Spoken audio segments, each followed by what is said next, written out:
Hello, my sexy human beings. Welcome to the Human Being Live podcast, a podcast about life and the way that we live it.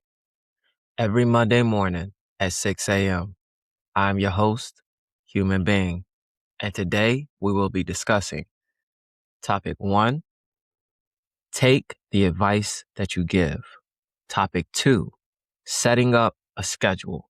And topic 3, learn to sacrifice. All of this is episode number 3. Let it fuel you. Let us start with topic number 1. Learn to take the advice that you give. A lot of people like to give advice. It's easy to do. Anybody can give advice. A child can give a grown-up advice. A student can give teacher advice. A pupil can give master advice, which is why as a master, you must always understand there is something to learn. As a teacher, there is something to learn. As an adult, there is always something to learn.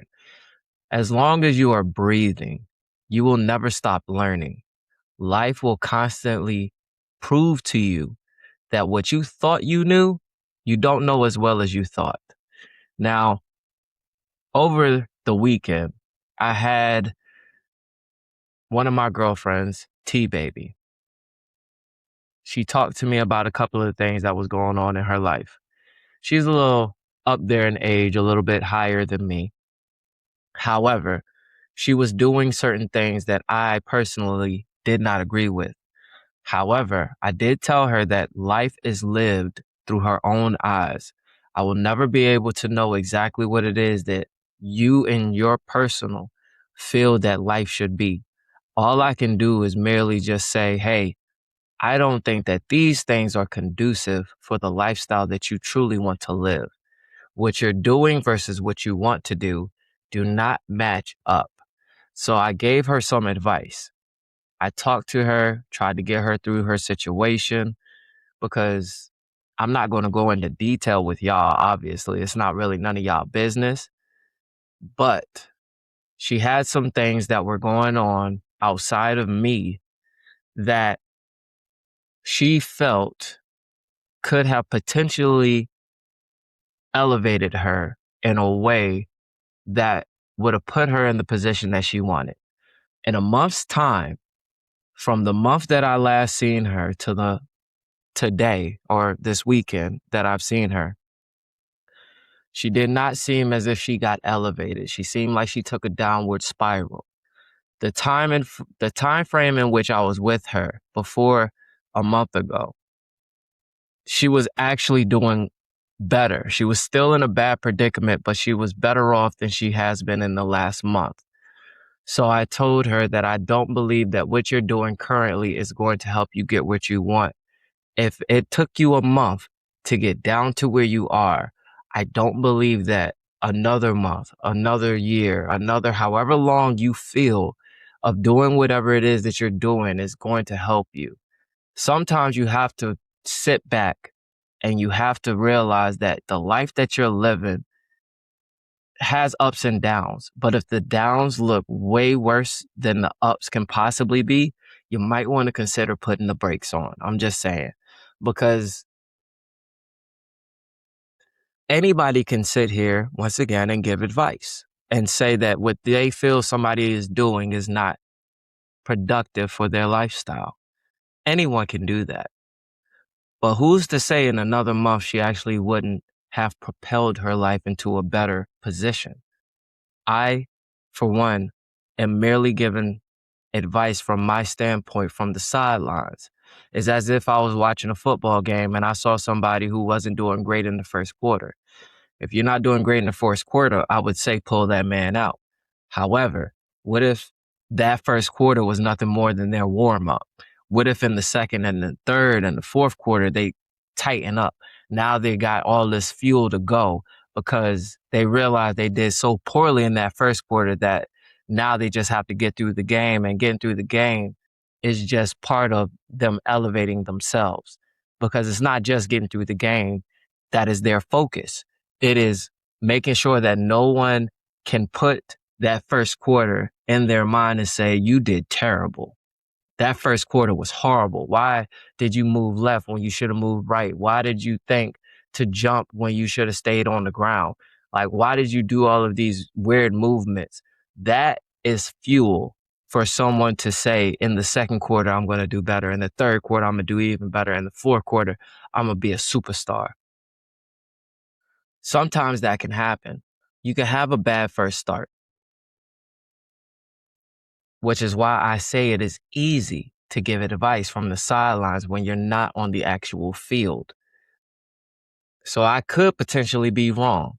However, from my experience of life and watching other people live it, the life that we live as human beings, the domino effect of you starting off bad usually doesn't end well. If you start off bad and it's a new journey that you're starting, it usually doesn't get too much better quickly. Where the life that you were living before was way better. It just wasn't the way that you wanted it to be. But this is me giving advice. In turn, what I will say is someone had given me advice and they talked to me about the fact that, yes, I started a new job. Yes, I have a lot of hours that I'm giving to this job, which is 11 hours a day. However, because I am giving up so much time, they felt that they were not getting time themselves. This advice came from my love bug, Nessa, who is another girl that I deal with. I don't deal with but so many girls. There are 4 in total that I truly deal with. The other ones are just whatever. They're off to the side. I don't really communicate with them much. But the 4 girls that I currently have in my corner, I communicate with at least daily. I try to make sure they understand that I care for them. I love them. I'm here for them in any way that I possibly can be. Now, to get back to what she actually told me, she said that my time management skills have been managed poorly. With that advice, I'm not going to lie to you. I did combat that because I felt that with me just starting this 11-hour job, my time is going to, of course, be poor, but it doesn't mean that I have not been given time in the appropriate manner. It does not mean that I have not given her time. I had a list of reasonings why I felt that what she said did not make sense. However, it wasn't about me. It was about her and her feelings. And for me to try to use my logic and reasoning and excuses as a reason to say, hey, I don't think what you're saying actually makes sense is kind of disvaluing what it is that she feels. And I don't want her to feel that her feelings are not valid because I feel attacked. What I was trying to say was, I feel that I've been better than what I have been in the past, even though I'm going through this murky water. Because in the past, I never asked her out on a date periodically. It was sporadic. I asked her out on a date maybe 2 to 3 times in a year. I'm not the best person when it comes to dating in the sense of going out. I like to stay at home. I like my personal space. I like my me time. However, her advice to me of my poor management skills made me realize that even though with this 11-hour job, I still need to manage my time better than what I currently am. I've been managing my finances, which has been a hard area for me because my finances have not been great over the last year, possibly even longer than that, to be honest with you. But I felt the need to focus on my finances first before I focused on my time management because I have been so long without money in my pocket. Time hasn't really been a factor of an issue to me. So she is correct in mentioning that my time management is poor because when you have no job, you have all the time in the world. But once you have a job, you have to realize that your time is being divided. And with me also having other women that I deal with, I can understand why she felt that her time was even shorter than what it was, because the time that we were spending together felt like it was being spent on other people, being that in 11 hours, I'm just focusing on my job. The other 11, I'm trying to figure out when to sleep, when to eat, when to spend time with my child, and when to give time to the 4 women that I deal with. These are a lot of factors that play a very key pivotal role in her feeling like her time is being devalued. So I completely understand where she was coming from. I understood. However, I did feel that I was being attacked because I felt I was giving her more time. But that was from my own personal standpoint, from my own personal eyes. From her eyes, she did not feel the same way. So I had no choice but to take the advice that she was giving me and realize that my time management has been poor. So with that advice, I understood that I had to work on time management, which brings us into topic number 2, setting up a schedule.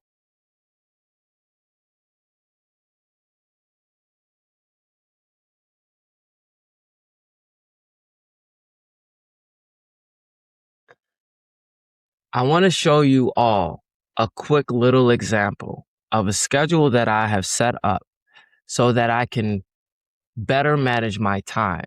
Because once again, it is easy to give advice. It is hard to take it.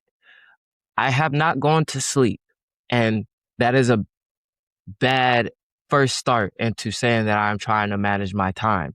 However, I felt that it was necessary in order for me to better plan my schedule for the next coming year, because I don't want to have that be another issue that keeps popping up in a conversation, whether it be from her or someone else. Because once again, I still have my daughter that I am not spending time with. I still have other things in my life that I am not giving my close focus attention to. This podcast is my way of saying that every Monday morning at 6 a.m., I want to be sure that the people understand that I am here, that you understand, the viewer, I am here for you every Monday. That is a way of me keeping track on my time management. I want you to know that it is not just about me. It is about you. Because if I told you I'm going to do a podcast every Monday morning at 6 a.m., that's what I mean. Every Monday morning, I want you to know that you should be seeing me at 6 a.m., whether it be on Facebook, Instagram, whatever social media you use. YouTube is where I put my whole videos, Spotify and Apple Play. But I also want to put out snippets so that you can see it. And attention spans have gotten shorter and shorter over the years. So I understand people won't sit down and watch a whole 30-minute segment of me talking about my life and how I want to live it better. You're fine. It's okay. I let it fuel me to do better. Now, just to go over today, today's schedule is 4:45 gym chest day. It is currently 3:51. I have roughly 50 minutes to finish this podcast and go to the gym. There is no sleep for the day or for the night. I slept Saturday, I slept Sunday. I don't really need to sit here and try to use any more sleep as an excuse as to why I cannot be here for you, the viewer. But I also have to make sure that I'm here for myself.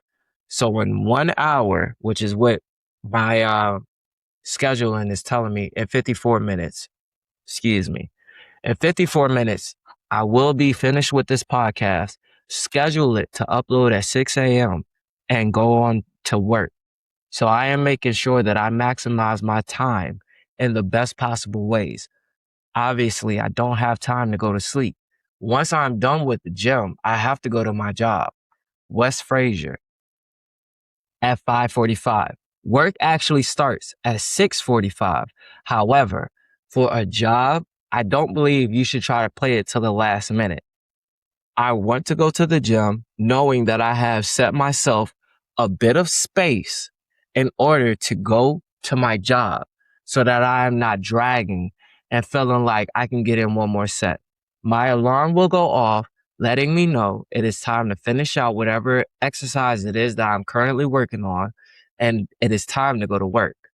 I am trying to make sure that no one, the women I deal with, my child, anyone uses time management as a reasoning why they feel like they are not getting the attention that they deserve.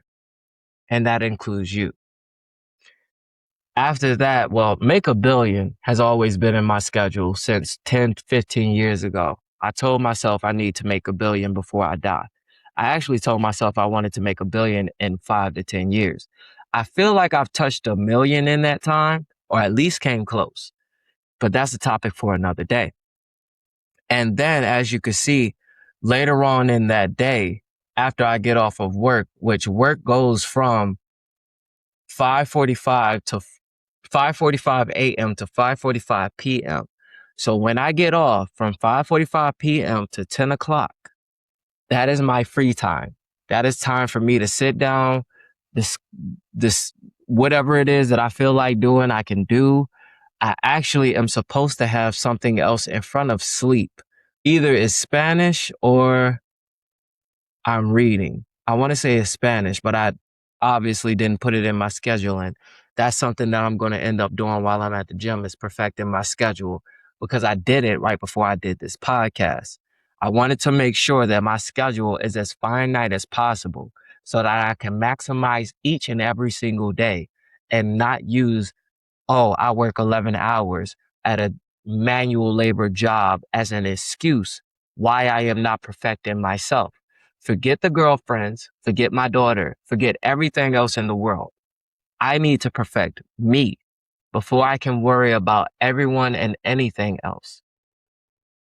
So with that, I took it upon myself to stay up throughout this night to make sure that I not only did this scheduling for each week, I did it for months in advance.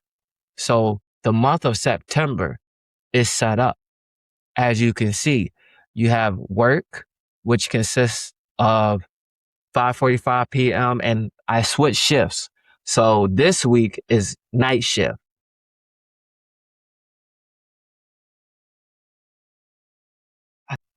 This week is daytime.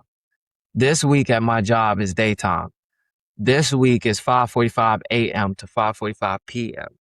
Next week as well is 5:45 a.m. to 5:45 p.m. But that following week on the 31st is when I switched to night shift, 5:45 p.m.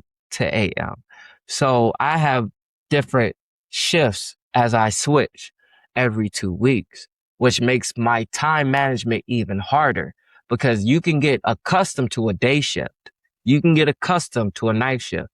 It is that much more difficult to get accustomed to both. One week I have day, and the next 2 weeks I have nights. So I have to get used to seeing the sunlight, then I have to get used to seeing the moonlight. I would imagine that anybody who has had a swing shift job would know that that's difficult. If you only work mornings, congratulations. Hopefully you can at least understand how hard it was for you to just get accustomed to working mornings if you're a night person. If you work nights, hopefully you can understand how hard it is to get accustomed to nights if you're used to being up in the day. I have to work both depending on the week, which is why I had set it up so that I know exactly what is coming up week to week, month to month. I have it set up all the way up into the next year.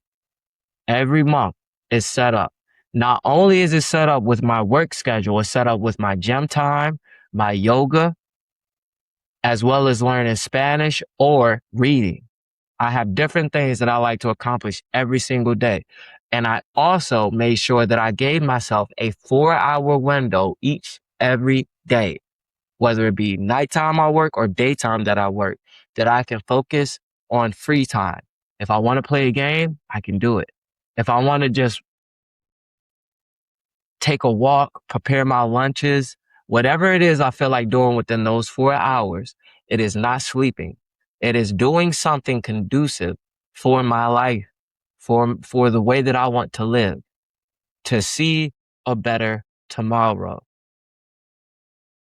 So I took the time today because that discussion that me and my love bug Nessa had fueled the fire to let me know that while I'm over here discussing something with my other girlfriend on why I feel like her life is not moving in the right direction, here another girlfriend is telling me why my life isn't moving in the right direction. So I'm over here chastising one girlfriend while another girlfriend is chastising me. So as I'm giving advice, I have to take it, which is something that I wanted to make sure that you understand as the viewer. From topic one, yes, it is easy to give advice, but it is hard to take it. So with the advice that she gave me, I wanted to make sure that I took it upon myself to do my scheduling, to know that I will not have time that is being wasted. I will have time that is being used properly for what it is that I want to do. So that if someone says, hey, you want to go and do this? I don't have the time. I'm sorry. It's not in my schedule for this week. Maybe we can do it at this time. As you get older, you have to realize time is valuable. You don't know how much more time you have. As a child, we like to think that we have all the time in the world. We like to sit back and believe that we're immortal. There's nothing that can stop us. Tomorrow is always going to come. But as we get older, 40, 50, 60, 70, you realize that the days are numbered. Your time on this earth is not forever. At some point, Father Time is going to punch your clock and he's going to say, that's it. Life is over with. And the last thing that I want to do is sit back and wish that I had did this, wish that I experienced that, wish that this person could have known that I cared more about them. No, I'm not going to do any of that. So moving on to topic number 3, what I am going to do is make sacrifices. Topic number 3, learn to sacrifice. The same way that I am in here sacrificing my time to make sure that I have my schedule put together and that I am doing this podcast because it is supposed to go up at 6:00 in the morning, is the same way that I want it to be understood that sacrifices are necessary in order to get where you want. If you believe that who you are currently is perfect, you ain't got to worry about a thing. You ain't got to do nothing, change nothing. You don't have to worry about the lifestyle that you live. Just keep living the way that you live. However, if you're a person that believes that you could be doing better, that your days could be used more vitally towards other things, you have to know that who you were is always going to conflict with who you want to become. Who you were yesterday is someone that was comfortable. You became accustomed to the lifestyle that you were living.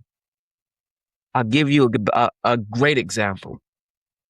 For those people that feel like their size is a factor, you might be 300 pounds. You might even be 200 pounds, 200 plus, and you feel like you're overweight. You feel like you weigh too much for your size, for your height. You feel like it's more fat than it is muscle. You don't feel like you look great. You have to sacrifice the comfortability mindset that got you to where you are.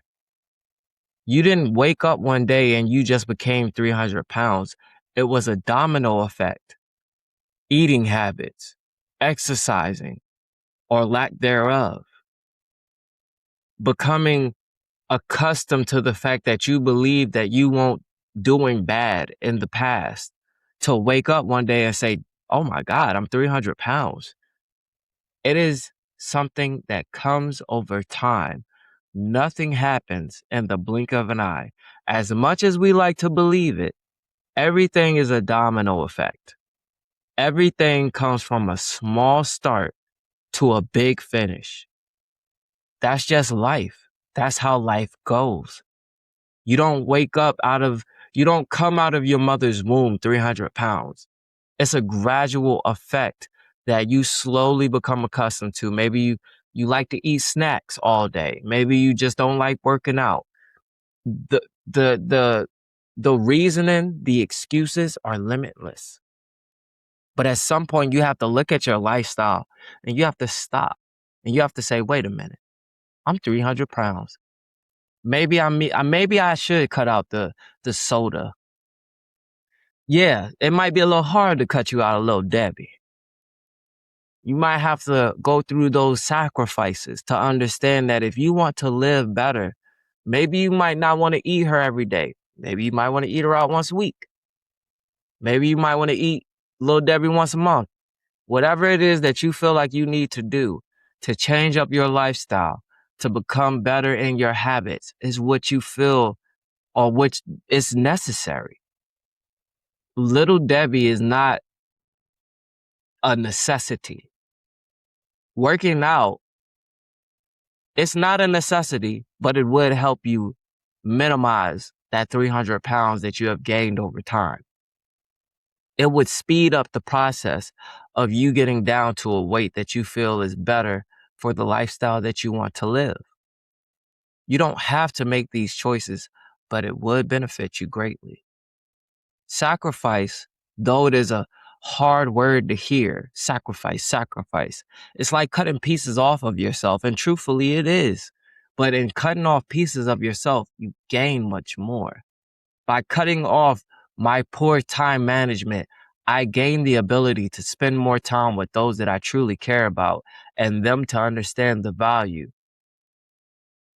I can give a million reasons why my time management ain't that bad. But it starts off with you giving yourself an excuse, a reasoning why you feel like what you're doing isn't that bad. That's how it always starts. Oh, I feel like I'm not that bad. Some people are worse off. You look at others as a reasoning to justify what it is you're going through. Yeah, sure, I'm 300 pounds, but there's somebody that's 500 pounds with no muscle, just fat. There's somebody out there that eats way more Little Debbies than I do. There's somebody out there that has never been to a gym. At least I go once, maybe twice out of the month. There's always a way to rationalize and give yourself an excuse why you live the life you live, which is nothing more than comfortability. At some point, you just became accustomed to the lifestyle that you live. And there's nothing wrong with that. Once again, if you feel like you're perfect, baby, who am I to judge you? Who am I to try to give you advice on how to live better? You don't have to listen to me. I don't live life through your eyes. I only live it through mine. And through my eyes, I look on the sidelines and I say, ooh, that player right there might need to be taken off the field. He might need to be benched because he ain't playing his greatest.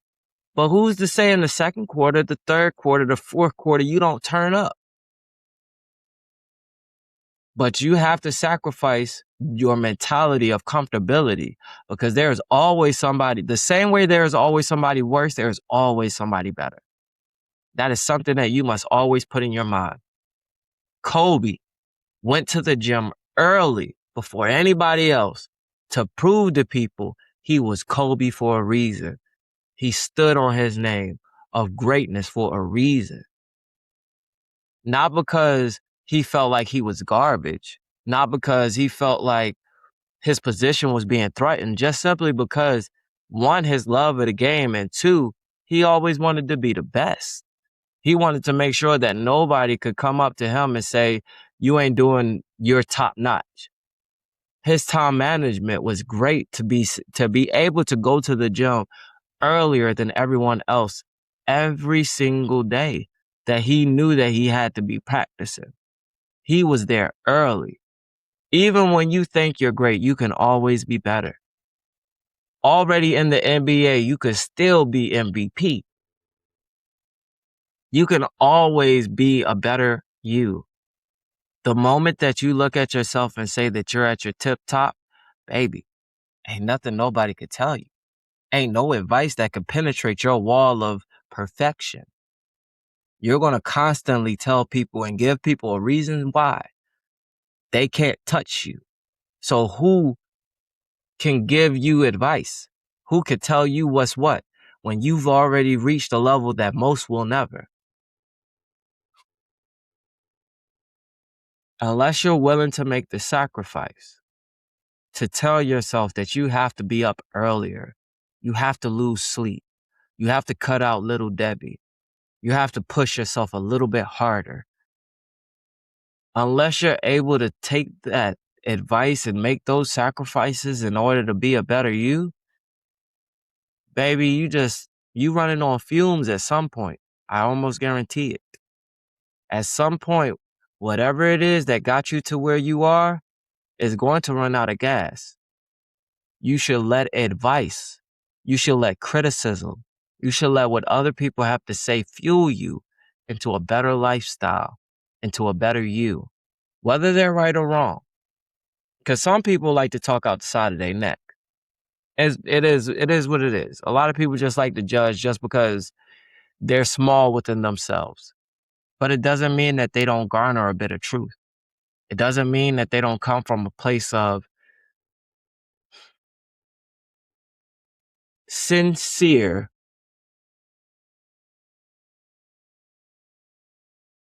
sincere advice, sincere criticism to try to help you be a better you. They might not know what they're talking about, but it doesn't mean that you can't pull out the pieces of advice that help you be a better you. Chisel out everything that doesn't apply to you. Chisel it out. Cut it off. Oh, you're not the best. Well, nobody can really be the best. Someone will be the best at this and someone will be better at this. But that doesn't mean that you can't learn to be a better you and learn from those that are best at their craft. I can always learn how to be a better me, not just for myself, but from those around me who see, yeah, you going to the gym and all, but your arms could be bigger. Your legs could be bigger. You don't run as fast as Usain Bolt. You're right, I don't. I could never probably run as fast as Usain Bolt, but I could give him a run for his money as long as I'm willing to make the sacrifices in order to get my body to that position and to make him feel like, oh man, this guy's pretty fast. Maybe that's the best that I could do in life, but it'd be a lot better than me just saying, that's Usain Bolt. He's the best in his field. I could be better. I hope to be better. And I would hope the same for you. That's part of the reason why I do these podcasts every Monday morning at 6 a.m. for your viewing, so that you could see, not only am I trying to be better, but I'm trying to help you get there as well. And if you don't see that, I would understand if you don't keep watching. But if you see that it's not just me trying to give you advice, but me also trying to take the advice that I'm giving, I would hope that we can grow together as humans to be more than what we were yesterday, to see a better tomorrow together as a community, as a collective. But with that being said, it is getting more closer to my time of having to go to the gym. So unfortunately, we're going to go ahead and cut this. I hope that what I've said has been helpful to you. I hope that you can take this criticism and let it fuel you to be a better you for tomorrow. We are all humans and we can always be better. Peace and many blessings to you in your day for the week.